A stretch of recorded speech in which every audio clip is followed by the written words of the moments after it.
Amen. Well, if you have your Bibles, if you'd like to turn to Hebrews chapter 8. It is Pentecost, and the Pentecost signalled the new era, the beginning of the New Testament period, the New Covenant period. And this is the covenant period in which we still exist and live. And you might know that two passages spoke of that. There's a passage in Ezekiel as well, but you have Joel chapter 2 and Jeremiah 31, two chapters that speak of this new covenant.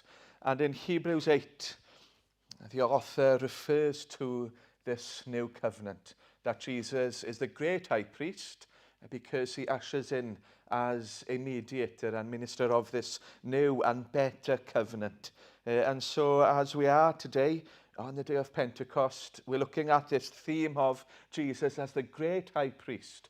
We began this morning by seeing how he is the great high priest because he is in heaven, because he's been here and he can sympathize with us because of his experiences here, and because he's died for us. He's a priest who gives himself as the sacrifice, and he's God's chosen priest. We thought of those things this morning, and then tonight we're going to see he's the great high priest as well, because he ushers in this new covenant, this new, better covenant based on better promises. And so the reading then is Hebrews chapter 8, beginning in verse 1, and we'll read the whole of the chapter. So that extended quotation is from Jeremiah 31. Now, the main point of what we're saying is this. We do have such a high priest who sat down at the right hand of the throne of the majesty in heaven. And that was the essence of this morning's message. He serves in the sanctuary, the true tabernacle, set up by the Lord, not by a mere human being. Every high priest is appointed to offer both gifts and sacrifices. And so it was necessary for this one also to have something to offer. If he were on earth, he would not be a priest, for there are already priests who offer the gifts prescribed by the law.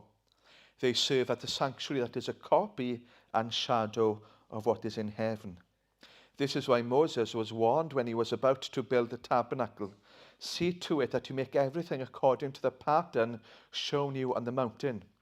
But in fact, the ministry Jesus has received is as superior to theirs as the covenant of which he is mediator is superior to the old one, since the new covenant is established on better promises. For if there had been nothing wrong with that first covenant, no place would have been sought for another. But God found fault with the people and said, "The days are coming, declares the Lord, when I will make a new covenant with the people of Israel and with the people of Judah. It will not be like the covenant I made with their ancestors when I took them by hand to lead them out of Egypt, because they did not remain faithful to my covenant, and I turned away from them, declares the Lord. This is the covenant I will establish with the people of Israel after that time, declares the Lord. I will put my laws in their minds and write them on their hearts. I will be their God, and they will be my people. No longer will they teach their neighbors or say to one another, 'Know the Lord,' because they will all know me, from the least of them to the greatest. For I will forgive their wickedness and will remember their sins no more." By calling this covenant new, he has made the first one obsolete, and what is obsolete and outdated will soon disappear. Well, let's pray. Our God and Father, once again, we thank you for your word. We thank you for the promises included in the scriptures, both in the Old Testament and the New Testament. We thank you for these words written through Jeremiah initially, of these great promises that we will be considering now. Thank you for the author to the Hebrews explaining us and reminding us of the glory of these promises. That the gospel brings forth all sorts of blessings for today and for tomorrow and for all eternity. We thank you for Jesus. Thank you that he came in the fullness of time and that the Messiah lived in this world and that he is the mediator of this better covenant. Thank you that we can know you, that people of all languages and all tribes and nations can come and worship and serve the true and living God. Father, we thank you that we are recipients of the promise first given to Abraham, of all the nations and all the peoples will be blessed. And I pray today that as we meet together, we would encourage one another, that we would point each other to the Lord Jesus, that from the least to the greatest, all of us who are gathered here, we would come before you and praise you and worship you. Help us then to understand these truths, and might our hearts and our minds be set aflame, that we might know you better and seek to glorify your name. In Jesus' name we ask. Amen.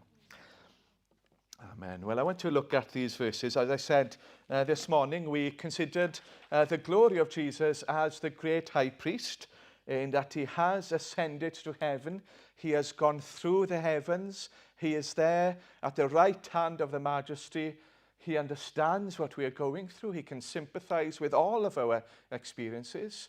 He's been tempted and tried in all ways, but without sin. And from there, he blesses us. He sends the Holy Spirit to comfort us, to teach us, to rebuke, to lead us to the Lord Jesus. He bears witness to the glory of Jesus and the cross. And the Holy Spirit draws near to us. He is the great high priest who prays for us. And I'm asked sometimes, what does Jesus pray for? And we think of Jesus praying, and what does he pray for us? Well, John 17 helps us to know.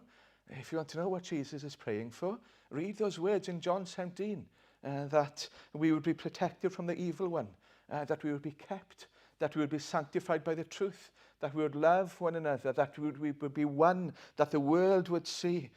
And that's what Jesus prayed just before his death and resurrection, and he continues to pray that prayer for us today in heaven. He prayed for Peter, that his faith would not fail. I like to call him Pete myself. He prayed that his faith would not fail, and that is what he prays for us as well, that our faith would not fail. He is the great high priest. That's what we saw this morning, focusing on chapter 4. But we see that the author builds on it now by saying he's the great high priest because he brings in and he ushers in as a minister this new and greater covenant. You've heard the expression, people saying, what a great time to be alive. People say that, don't they? You know, perhaps when there's been some great experience, something that's happened in society, a great event, and we've witnessed greatness. And people say, oh, what a time to be alive to witness this. Well, what a time to be alive for us as Christians, as believers, in this New Testament period, in this new covenant era. We'll see that to be in the Old Covenant, to be a believer in the Old Testament period was a profound blessing, and we'll consider that this evening. We don't diminish or belittle their experiences. We'll see that later on. But there is something even deeper and greater and more long-lasting about the New Covenant blessings. So what are these blessings? What are these promises? Because we are told in verse 6 that Jesus is superior because the covenant that he ushers in is superior. He is mediator because he's superior to the old one, since the new covenant is established on better promises. So this new covenant is better, it seems, because it is built on better promises. If there had been nothing wrong with the old covenant, with the first covenant, there would be no place for another. Now, we're not to say that the Old Testament was faulty. He finds fault in the Old Testament believers, but that there was something preparatory. The Old Testament covenant, the Old Covenant, prepared the way for a greater covenant. So to give you an illustration, a few months ago, we discovered my mum's architectural designs, well, not that she designed them, but the architectural designs for her and for my father's home in Ammanford from the 1970s. And to see those designs was fascinating. To be able to see, oh, that's my bedroom there, and that was designed as the dimensions show, and you see how everything fits together, and it's fascinating to see the architectural designs. But to become obsessed with those designs so that you do not visit the house and do not know the people in the house would be strange and obscene, wouldn't it? And this is a sort of theme that we have here, really, that the Old Covenant was a copy, it was a shadow, it was preparing the way for a greater fulfillment. And the Hebrews were fixated by the original designs. They were fixated by the architectural designs. They were looking at the ceremonies and the rituals and circumcision, and they were looking at the people of the Old Testament. And they were losing sight of the New Covenant itself. They were losing sight of the final fulfillment. And they weren't spending time with Jesus. They were neglecting him. And so they were fixated by the copy and the shadow and not appreciating the fulfillment as promised and as fulfilled. It's as if they were grasping onto shadows and not taking hold of the person itself or himself. And so this is what we see here. Well, what makes this new covenant better? What are these promises? Well, the author refers to Jeremiah 31, beginning there in verse 8. He quotes extensively from Jeremiah 31. And we see here three standout promises. The first promise is this, is of personal transformation. So look at verse 10. This is the covenant I will establish with the people of Israel after that time, declares the Lord. I will put my laws in their minds and write them on their hearts. Sanctification by the Holy Spirit. That's what it's speaking about here, of how God himself, by the Holy Spirit, will write the law on our hearts and minds. It won't just be that we have a knowledge of the words, but that God himself will put it in our hearts and put it in our minds. That the Holy Spirit will impress it on our hearts, so that it's not just our mind that's affected, but that our whole person is affected by the word.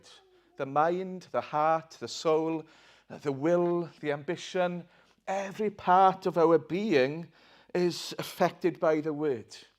And that God himself will come and he will write it and impress it on us. So that we don't just say, well, I want to follow the truth because I know it is the truth. But I have this compulsion within me, that there is this spiritual work within me so that I will keep and obey God's word. You might remember that one of the themes of the book of Hebrews is the failure of the Old Testament believers, particularly after the Exodus. As they left Egypt, then they became rebellious. And they started to look back. Oh, wasn't Egypt lovely? Oh, that Pharaoh. Oh, he was a gentle man. Oh, he gave us some nice cakes, didn't he? Oh, wasn't it lovely? Those raisin cakes that we had. Oh, forgetting the slavery, forgetting the oppression. Oh, at least we had some security. At least we knew where we lived and we had this place to live and we weren't in tents in the wilderness. And they started to question God. They started to grumble and complain and ultimately rebel. And this is what Jeremiah quotes here, that the people then, verse 9, they were led out of Egypt, but they did not remain faithful to my covenant.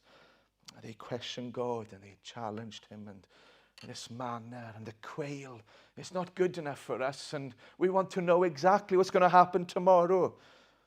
And so God says, in the new covenant period, I will do a work in your heart, and I will keep you because I will write the law on your hearts. Now, the Holy Spirit worked remarkably and powerfully in the Old Testament period. There is no salvation, there is no spiritual understanding, there is no discernment, there is no salvation at all without the Holy Spirit. The Old Testament believers had to be born again by the Holy Spirit. They had to have a knowledge of God that comes through the Holy Spirit. But it seems in the Old Testament, the Holy Spirit came and he could depart from people. That is the sense in which he drew near. He did not come personally, permanently and fully. There is this time then in the New Covenant where the Holy Spirit will come and dwell permanently, fully, forever in the heart and soul, and he will then work on them. And he will work on our hearts and souls. And he will impress the word. 2 Peter 1 verse 3, his divine power will give us everything we need for a godly life through our knowledge of him. Isn't that amazing? That you have, as I said this morning, the divine power of God within you to give you everything you need. How can you live a holy life? How can you obey God? How can you know what is right and wrong? How can you have a desire to overcome sin, to overcome temptation, to persevere in the face of challenges? What gives you the power to keep going and to see the glory of Jesus, that you have a desire? Well, it's the Holy Spirit. As he lives and dwells within us, he is our teacher, he is our counselor, he's our guide. He points us to the Lord Jesus. So God, through the Holy Spirit, writes the law on our hearts. What is right, what is wrong, what is righteousness? How do I honor God? How do I please him? How do I obey him? John Piper, the American pastor, said in an interview that in every conversation, in every visit, in every sermon, I have one goal, which is to deepen people's affections for Jesus. In his whole existence, his whole ministry, his whole life is to deepen people's affections for Jesus. As a challenge for me as a pastor, it's a challenge for every preacher. Is that my desire, to deepen people's affections for Jesus? Well, I can say this certainly. As the Holy Spirit lives and dwells in your soul, this is his desire, to bring glory to Jesus, to bear witness to him, and that we would follow him, that we would confess our sins when we fall short, that we would know righteousness and thirst for righteousness and find that forgiveness and righteousness in Jesus himself. We can be pessimistic sometimes as Christians. And we can think, oh, I'm useless. I am hopeless. I have no power. I have no strength. I'm so weak. Especially as Welsh people, sometimes we like to say, oh, woe is me. I am but a worm. And we can beat ourselves up, can't we? And we can think that we're hopeless, that we can't do anything. Let us remember that actually we're no longer living in the days of small things. We're living in a day when the Holy Spirit has been poured out and his love is poured out into our hearts and souls. And as he then lives in our hearts, he impresses the word. And in chapter 4, he describes the word of God as living and active and double-edged sword. And this is a sort of thing again, isn't it? There are times when the word cuts deep into our hearts. And there are times when it comes as balm. And it encourages us and comforts us. So we have God himself doing a work on our hearts and souls. We will grow in our faith. We will become more fruitful. We need to make sure that we don't put obstacles in place. We make sure that we don't let bitterness or lack of forgiveness or any sort of sin to get in the way. There is a God who is this word luxuriant, fruitful, full of life. And as we draw near to him, we will grow in understanding and knowledge and love of God. Let us walk with him as he walks with us. So that's the first promise. The second promise is knowledge of God, verses 10 and 11. I will be their God, and they will be my people. No longer will they teach their neighbors or say to one another, know the Lord, because they will all know me, from the least of them to the greatest. Now, it's taking a refrain here that we see throughout the Old Covenant. So if you think of the Old Covenant was one covenant administered through different men. So it's the one covenant administered through Adam, through Noah, through Moses, through David. And there are differences, but essentially it's the one covenant of grace. And all of the different ways in which they were ministered had themes, promises and conditions and signs. And at the heart of it, this promise that I will be your God and you will be my people. At the very heart of the covenant was this promise. God drawing near to a people and saying, out of all of the nations, out of all of the people, you will be mine and I will be yours. There's a couple in our church, and it's been a lovely story. They've adopted a 2-year-old girl, and it's lovely. She's become part of the church family. And if you think of that little girl's experience, from being rejected by her own parents to having a series of foster parents, and now adopted. And so this couple are now telling her, we are your mum and dad, and you are our daughter. We are your parents, and you will always be our daughter. We've adopted you. So it doesn't matter what will happen for the next amount of years, we will always be your parents, and you will be our daughter. And if you think, in a sense, that is what God has done, in that he's adopted us. So the God of all heaven, the maker of heaven and earth, the one who is beyond understanding, his love excels all love. And he comes to you and to me and he says, I will be your God and you will be my people. Isn't that astonishing?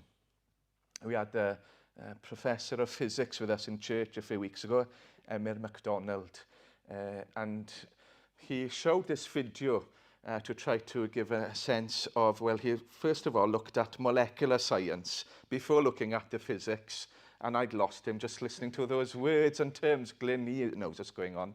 But he showed this video, and most of us' response was, well, that was very pretty, the video that he showed, the extent of the science.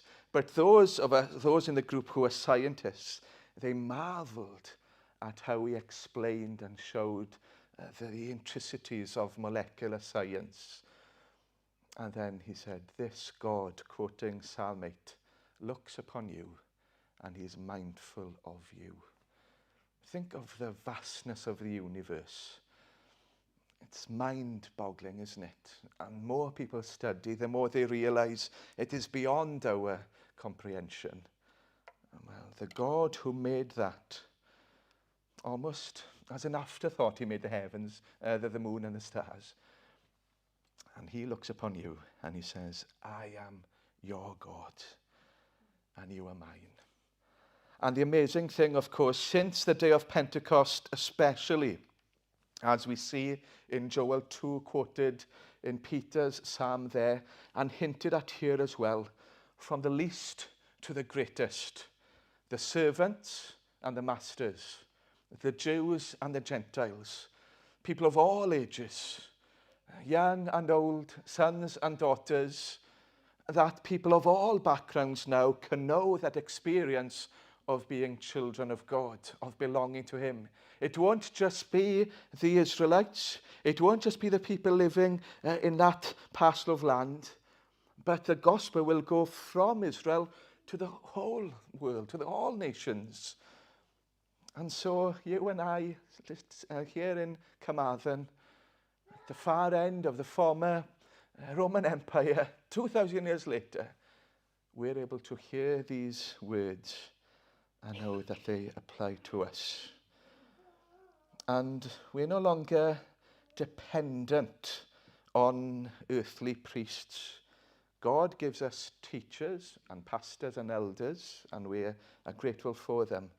But notice what it says there, that we will all be able to know him, and we will all be able to say, well, this is God. And we will all, from the least to the greatest, as the Holy Spirit will speak to us through the scriptures, we will all have a knowledge of God.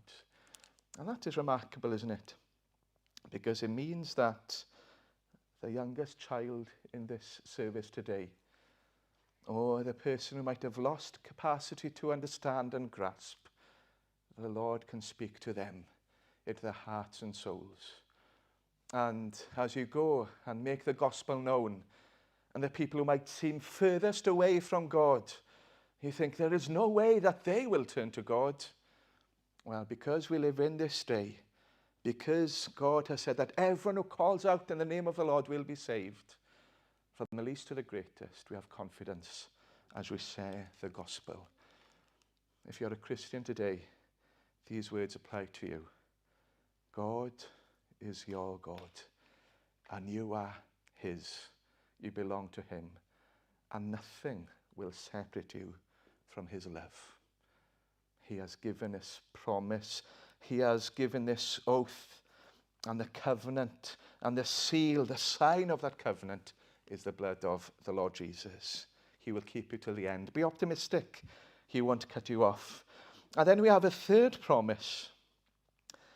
Now, I always enjoy to rate things and rank things. My sons always ask me, what's your favourite this and your favourite that? And can you rank these? What's your best film? And what's your favourite songs? And I remember as a child we enjoyed top trumps. We like to rate things and rank things. What is the greatest promise in this chapter? Is it sanctification, to know the Holy Spirit writing the laws on our hearts? Is it knowledge of God, to know that we belong to him? Or is it the third promise, which is forgiveness of sins? I will forgive their wickedness and will remember their sins no more. These are remarkable promises, aren't they? Again, all of these promises were given in the Old Testament period. There was a knowledge of God in the Old Testament. You have to look at Psalms and Song of Songs. And Isaiah saw the glory of the Lord fill the temple. Ezekiel saw the one with the appearance of the Son of Man on the throne. So they had profound experiences of God in the Old Testament. And they knew forgiveness in the Old Testament. But they were looking to signs, and they were putting faith in the salvation that was to come through the Saviour who is to come. But we see the Saviour, and he's come, and he's died for our sins. And so there is forgiveness. And notice what he says in verse 12. I will remember their sins no more. He's not saying, I will forget your sins. Forgetfulness is something that we do. We forget. It is something that's a sign of weakness. We are limited as people to be forgetful. God isn't forgetful. It's not that he forgives and forgets. God chooses not to remember. And there's a difference there. Someone might say, oh, I forgive and I forget. But all they've done actually is removed the weeds. They haven't actually gone to the root of the issue. And then perhaps when there's a memory, that triggers their bitterness, and you realize they never forgave that person in the first place. And you might have experienced that yourself, that someone might say, oh, I forgive you. And then you realize they haven't truly forgotten. Or you yourself might think that you've forgiven someone, and you think that you've dealt with it, but then an experience and you're back again in that bitterness and rejection. We are told to forgive people as God forgives us. And how does he forgive us? Well, he chooses not to remember. How can he do that? Well, if you turn to chapter 9, we are told of the blood of the Lord Jesus. Verse 13 of chapter 9. The blood of goats and bulls and the ashes of a heifer sprinkled on those who are ceremonially unclean sanctify them so that they are outwardly clean. How much more then will the blood of Christ, who through the eternal Spirit offered himself unblemished to God, cleanse our consciences from acts that lead to death, that we may serve the living God. Jesus has given his life. His blood was shed. And so as the Father looks upon you now, he sees Jesus dying in your place. You are clothed in the righteousness of Jesus. And with that, he can say, you are forgiven. And as far as the east is from the west, so have your transgressions been removed from you. Your sins were as scarlet, but now they've become white like wool. As I look upon you, I see Jesus dying in your place. His blood, which is far more precious than the blood of goats, because it's the blood of my Son being poured out for you. And so there is forgiveness. And I choose not to remember your sins anymore. It's a deliberate act. Forget is something that you can't control. We want to remember things, but to choose not to remember. The Father says, I know what you've done. It's not that I'm ignorant of the things that you've done. It's not that I'm unaware of them. But I love you so much.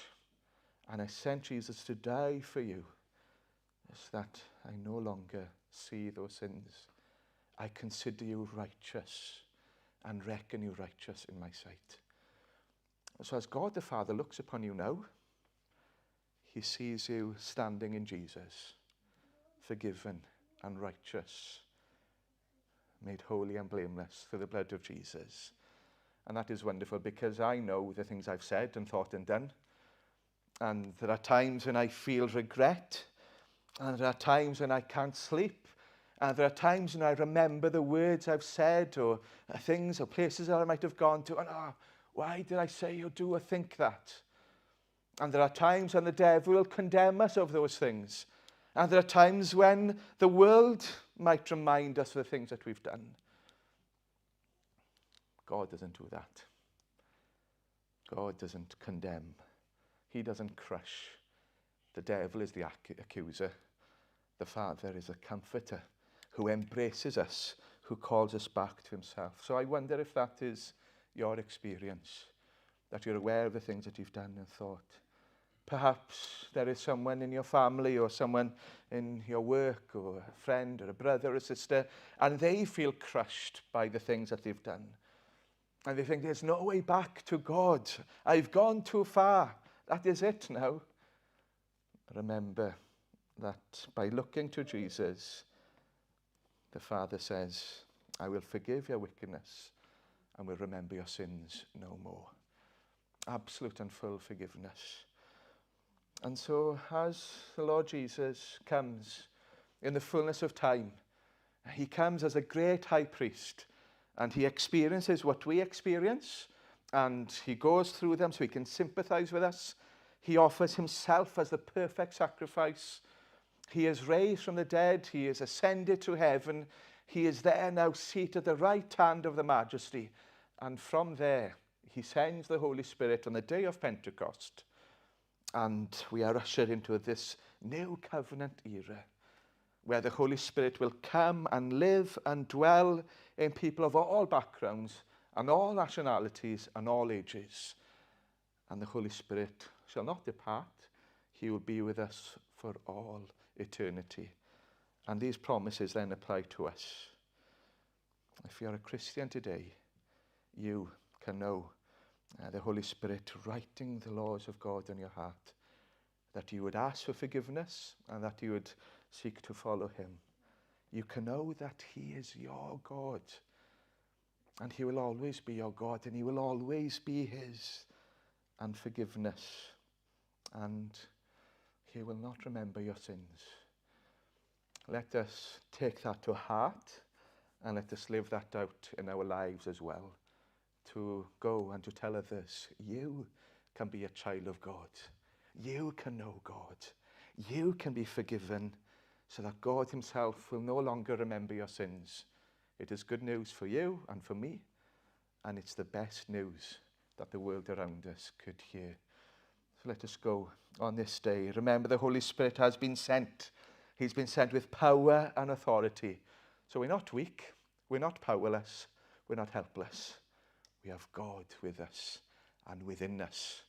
And so with him, we can do all things through the one who gives us strength. Let us pray. Let's turn to the Lord in prayer. Our God and Father, I thank you for these wonderful promises.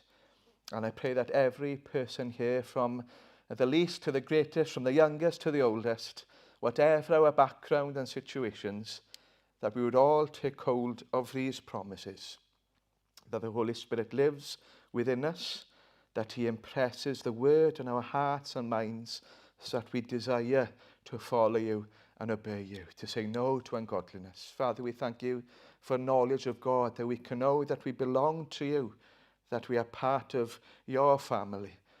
Thank you for forgiveness. We know that we've all fallen short of the glory of God, but in Jesus we are all brought to you, reconciled, forgiven and justified. Father, I pray for everyone here. There are some promises that might apply more powerfully today than others, and so I pray now that you will impress these promises on each and every person here, and that we would be comforted and encouraged and would seek to follow and worship you all the days of our lives. In Jesus' name, amen.